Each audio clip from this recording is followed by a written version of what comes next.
Job station ഏകദിന പരിശീലനം നൽകി. വൈജ്ഞാനിക മേഖലയിൽ തൊഴിലവസരങ്ങൾ ലഭ്യമാക്കുന്നതിനായി സംസ്ഥാന സർക്കാർ നടത്തുന്ന വിജ്ഞാന കേരളം ക്യാമ്പയിന്റെ ഭാഗമായുള്ള ജോബ് സ്റ്റേഷനുകൾ പ്രവർത്തിപ്പിക്കേണ്ട ഉദ്യോഗസ്ഥർക്കാണ് കേരള നോളജ് ഇക്കോണമി മിഷൻ ഏകദിന പരിശീലനം നൽകിയത്. ദിനേശ് ഓഡിറ്റോറിയത്തിൽ നോളജ് ഇക്കോണമി മിഷൻ ഉപദേശക സമിതി ചെയർമാൻ മുൻ മന്ത്രി ഡോക്ടർ ടി.എം. തോമസ് ഐസക് ഉദ്ഘാടനം ചെയ്തു.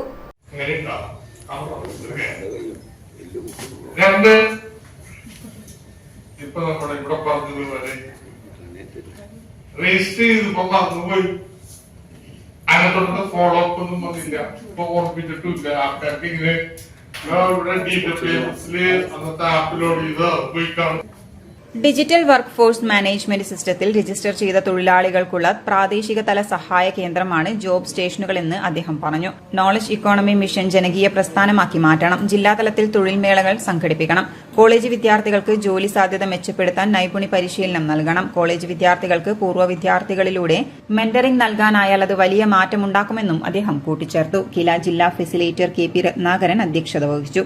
കുടുംബശ്രീ ജില്ലാ mission coordinator M V. Jayan, Kerala knowledge economy mission ജില്ലാ പ്രോഗ്രാം മാനേജർ സൌമ്യ ജി.പി. എന്നിവർ സംസാരിച്ചു.